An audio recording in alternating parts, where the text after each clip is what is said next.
Halo pemirsa JPR TV, dari Sabang sampai Merauke, dari Biangas hingga Pulau Rote. Bertemu lagi bersama saya Bona Azhar Nisak dalam program Kominfo Newsroom.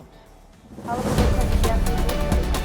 Sabang sampai Pemirsa, informasi pertama kami awali dari rangkaian kunjungan kerja Presiden Joko Widodo ke Provinsi Maluku. Presiden dan rombongan melakukan beberapa agenda, mulai dari proyek infrastruktur hingga penyerahan bantuan sosial.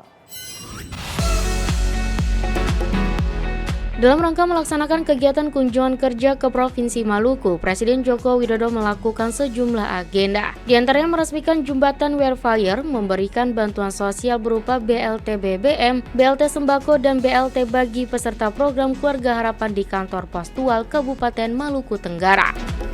Adapun bantuan BLT BBM di Provinsi Maluku ini merupakan bagian dari 20,6 juta penerima di 431 kabupaten kota. Presiden menyebut proses penyaluran masih terus dilakukan oleh jajaran Kementerian Sosial. Memang baru kurang lebih 5 juta 900, hampir 6 juta dari 20,6 juta yang harusnya menerima. Memang ini masih dalam proses semuanya. Tetapi 6 juta itu bukan angka yang kecil. Ya. Kemudian juga dalam waktu hanya kurang lebih 1 minggu sudah bisa menyalurkan seperti itu. Dan juga bantuan subsidi upah yang sudah menerima sampai hari ini sudah 4.122.000 dari 16 juta yang akan diserahkan. Presiden mengingatkan dengan adanya bantuan tersebut tidak dipergunakan untuk konsumtif, melainkan untuk menambah modal usaha. Tidak boleh untuk beli handphone, beli baju baru. Ini berkaitan dengan anak sekolah, boleh? Atau dipakai untuk tambahan modal usaha. Modal kerja untuk usaha, boleh. Jangan dipakai untuk beli barang-barang konsumtif, HP, tidak boleh. Tidak hanya bantuan BLT BBM, Presiden juga meninjau unit pengolahan ikan di PT Samudra Indo Sejahtera. Dalam kunjungannya, Presiden turut berdialog dengan para nelayan dan pembudidaya rumput laut mengenai prospek pengembangan budidaya rumput laut di daerah tersebut. Selanjutnya, Presiden juga menyerahkan 40 unit kendaraan bermotor dari Kementerian Pertahanan kepada Komando Distrik Militer 1503. Menteri Pertahanan Prabowo Subianto dalam keterangannya mengatakan bahwa penyerahan kendaraan bermotor tersebut merupakan bagian dari arahan Presiden Jokowi untuk menyusun rencana pertahanan jangka panjang. Atas perintah Presiden kita, baru saja saya serahkan 40 motor untuk Kodim 1503 ya, di Maluku Tenggara. Dan ini baru saja awal, karena nanti seluruh Babinsa akan kita kasih motor. Dan nanti rencananya motornya akan kita buat di dalam negeri, di Indonesia oleh Pindad. Presiden Joko Widodo didampingi Menteri PUPR Basuki Hadimuljono meresmikan jembatan gantung Werfire Maluku Tenggara, Provinsi Maluku. Presiden menegaskan bahwa pembangunan infrastruktur berupa jembatan penting untuk mempercepat mobilitas orang dan barang.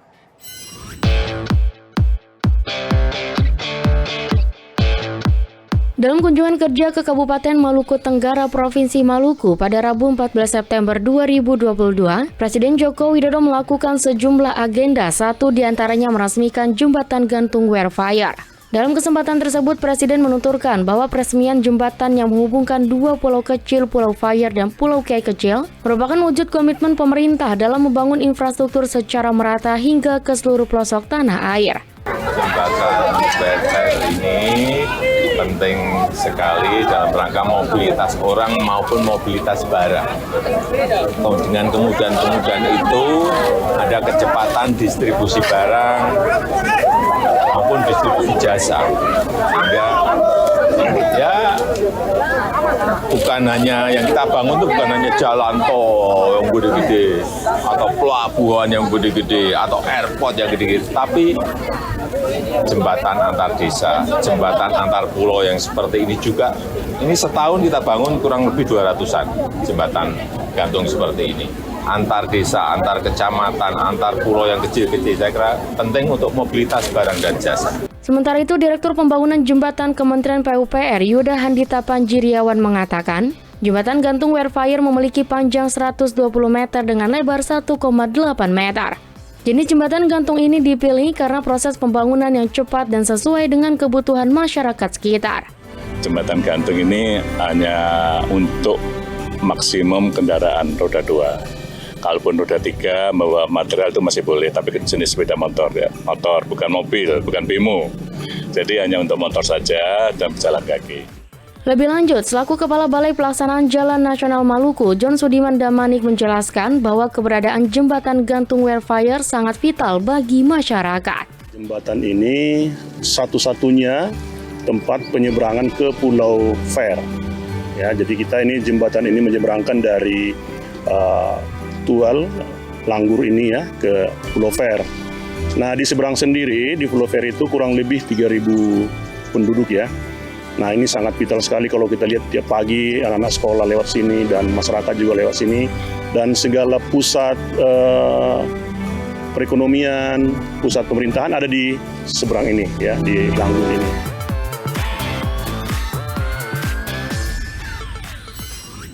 Informasi selanjutnya pemirsa, Peri Warjio selaku Gubernur Bank Indonesia bersama dengan tim pengendalian inflasi pusat dan daerah terus berkomitmen menjaga inflasi nasional melalui Gerakan Nasional Pengendalian Inflasi Pangan. Dengan gerakan ini menjadi urgensi dalam mengatasi gejolak harga pangan turun di bawah 5%.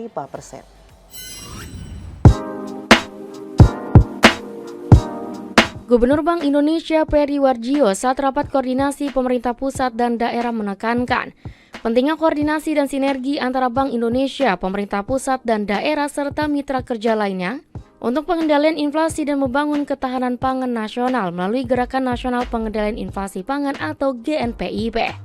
Gerakan Nasional Pengendalian Inflasi Pangan menjadi urgensi tersendiri untuk mengatasi gejolak harga pangan agar tingkat inflasi volatile food dapat turun di bawah 5%. Dengan program unggulan GNPIP yang sudah diimplementasikan di 28 wilayah kerja kantor perwakilan Bank Indonesia dalam negeri sejak 10 Agustus 2022, GNPIP tercatat sudah berkontribusi membantu 179 pasar murah mendistribusikan 902.977 polybag bibit cabai dan berbagai program lainnya. Gerakan Nasional Pengendalian Inflasi Pangan menjadi penting sebagai masalah kita gelorakan pada pejuang-pejuang dulu. Dan yang kedua adalah tentu saja kenaikan harga-harga yang diatur oleh pemerintah, administered price. Bulan lalu, bulan-bulan berikutnya sudah kena dampak dari kenaikan harga Pertamax dan juga tarif angkutan. Dan kalau kita lihat di berbagai daerah, hampir semua daerah mengalami kenaikan harga inflasi pangan yang bergejolak dan juga kenaikan tarif angkutan. Itu yang harus kita kendalikan melalui Gerakan Nasional Pengendalian Inflasi Pangan. Sementara itu, Menteri Koordinator Bidang Perekonomian Erlangga Hartarto juga menyampaikan, langkah pengendalian inflasi yang dapat ditempuh antara lain memperluas kerjasama antar daerah, melaksanakan operasi pasar dalam memastikan keterjangkauan harga, pemanfaatan platform perdagangan digital untuk memperlancar distribusi.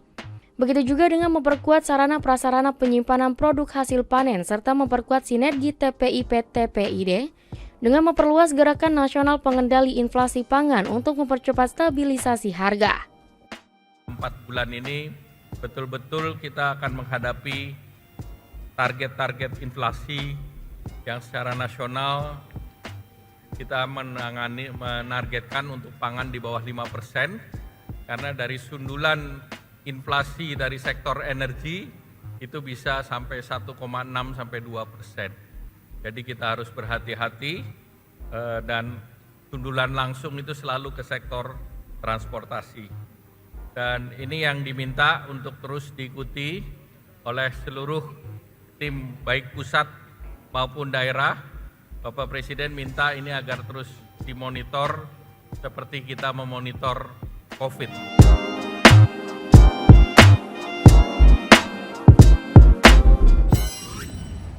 Menteri Pemberdayaan Perempuan dan Perlindungan Anak Bintang Puspayoga mendorong pemerintah daerah bentuk anggota gugus tugas tindak pidana perdagangan orang.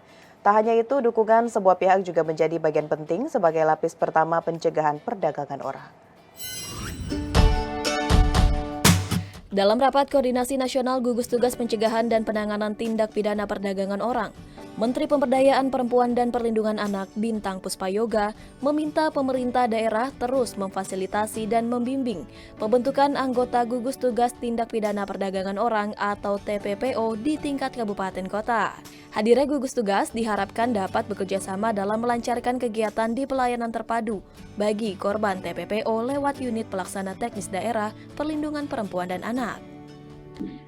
Gugus tugas provinsi itu baru terbentuk di 32 provinsi, itu minus Papua dan Papua Barat, dan di kabupaten kota sudah terbentuk di 245 kabupaten kota.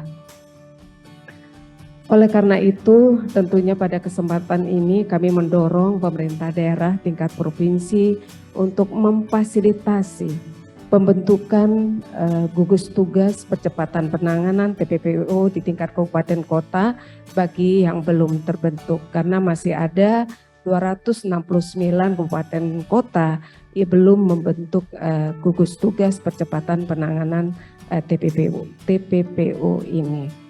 Menteri Bintang menyebutkan anggota gugus tugas percepatan penanganan TPPO di tingkat pusat telah terdiri dari 24 kementerian lembaga terkait. Tim dibagi ke dalam 6 sub gugus tugas. Adapun pembentukan gugus tugas ini tersebar di 32 provinsi. Namun Papua dan Papua Barat yang masih dalam proses pembentukan, sedangkan di tingkat kabupaten kota gugus tugas telah terbentuk di 245 tim. Menteri Bintang menekankan dalam menjalankan fungsi dan tugas lembaga masing-masing, semua pihak harus berlandaskan pada aturan yang berlaku, sehingga semua pekerjaan dapat dituntaskan tanpa hambatan oleh sistem. Untuk itu bagi daerah yang sudah menerapkan untuk pelaksanaan yang dimulai dari tingkat akar rumput, kami menyampaikan apresiasi yang setinggi-tingginya. Nah, mudah-mudahan melalui rakor yang kita laksanakan, rakor gugus tugas percepatan penanganan TPPO ini dalam diskusi yang intens kami harapkan dilakukan, lebih banyak ada diskusi sharing praktek baik yang sudah dilakukan di beberapa daerah bisa menjadi inspirasi bagi daerah lainnya. Pemirsa, setelah jeda berikut kami akan segera kembali dengan informasi lainnya. Tetaplah bersama Kominfo Newsroom.